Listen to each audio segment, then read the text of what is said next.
Politics समझते हैं में आज चर्चा करते हैं एक विमान यात्रा की, एक चार्टर्ड विमान यात्रा की जो बिहार के एक आईएएस अधिकारी के बारे में है और इसकी बहुत चर्चा हो रही है बिहार में।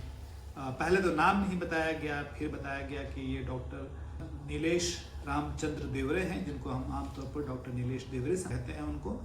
उनके बारे में बहुत सारी बातें कही गई कि वो आखिर चार्टर्ड प्लेन से कैसे आए अपने परिवार के साथ, और एक विधायक के बारे में बताया गया, राहुल शर्मा या राहुल कुमार उनका नाम है, कि उन्होंने ये बात उठाई और इसके बाद बहुत सारे जो यूट्यूब चैनल्स हैं उस पर भी चर्चा हुई इसकी कि आखिर एक आईएएस अधिकारी कैसे चार्टर्ड प्लेन से आ सकता है, क्या उसने बहुत ज़्यादा कमाई कर ली है या कोई और बात है।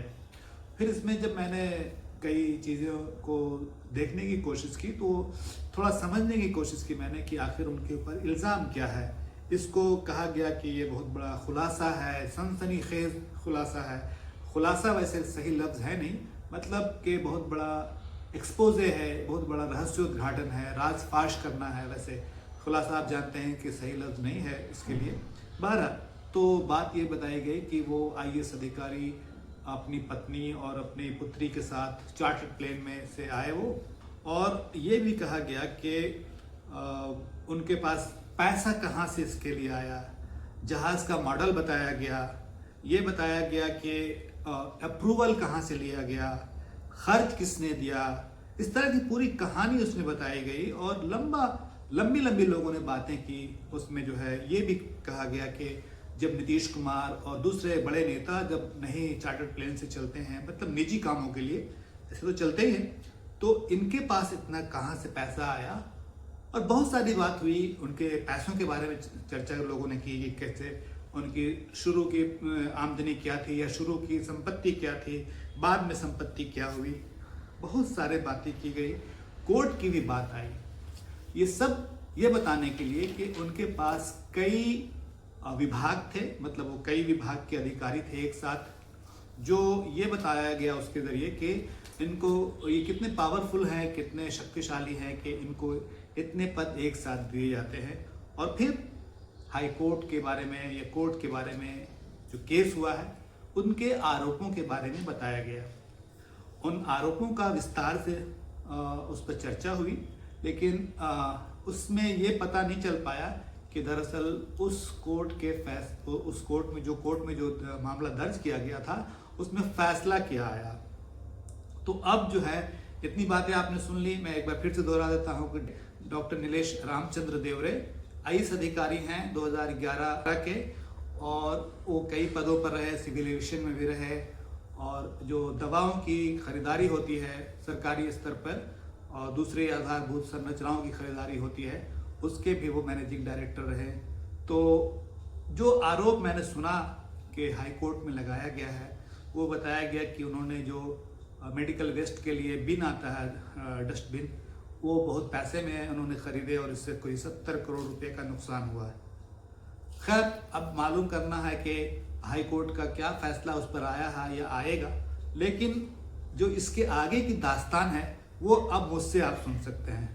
मैं डॉक्टर नीलेश देवरे को, जो कि एक मेडिकल डॉक्टर हैं, MBBS हैं, गया से जानता हूँ। गया में वो नगर आयुक्त थे, और जहाँ तक हम जिस जगह काम कर रहे थे अखबार में, वहाँ के साथियों की और दूसरे अखबार के साथियों की भी राय यही थी कि नीलेश चंद्र देवरे जो हैं वो एक अपराइट ऑफिसर हैं, सही ऑफिसर हैं, उनके सामने कोई घूसखोरी नहीं चलती है, कोई अनियमितता नहीं होती है, और एक बड़ी जगह से अतिक्रमण लंबे समय से नहीं हट रहा था जो वहाँ का बॉटम नाला कहलाता है, और जिसकी वजह से कई मोहल्ले जो है वो डूबे रहते थे बरसात में, तो उन्होंने अतिक्रमण वहाँ से हटाया था।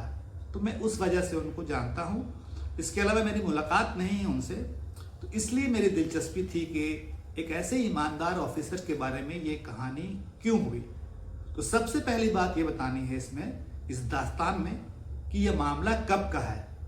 नीलेश चंद्र देवरे जब चार्टर्ड प्लेन से आए, इसमें कोई दो राय नहीं है, तस्वीरें हैं लोगों के पास, रिकॉर्ड में भी होगा। तो ये बात मुझे मालूम हुई कि ये जून का मामला है। तो जून का मामला अब क्यों उठाया जा रहा है फरवरी में, 8 महीने के बाद? तो जो उनके करीबी सूत्र हैं उनसे ये पता चला कि दरअसल ये जो सरकारी दवाओं की खरीदारी का काम है वो उसका पंगा है कई लोगों से। कई मेडिकल एजेंसी या मेडिकल कंपनियां हैं जिनको ब्लैक लिस्ट किया गया। आप मेरे स्क्रीन पर देख भी सकते हैं उनमें से कुछ कंपनियों का नाम।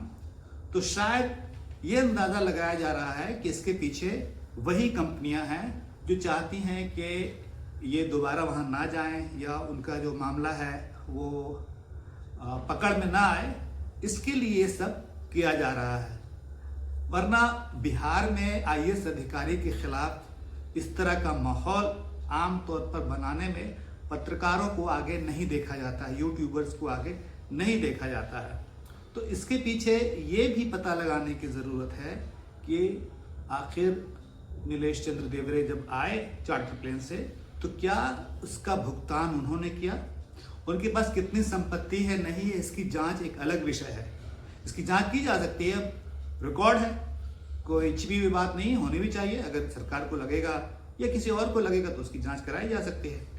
लेकिन ये तो जानने की बात है ना कि वो जिस प्लेन से आए उसके पैसे किसने दिए, वो कौन सा प्लेन था, उस दिन के वो जिस दिन आए उस दिन कौन सा प्लेन आया था यहाँ पे, उसे किसने बुक कराया था, ये सब जानकारी देनी चाहिए।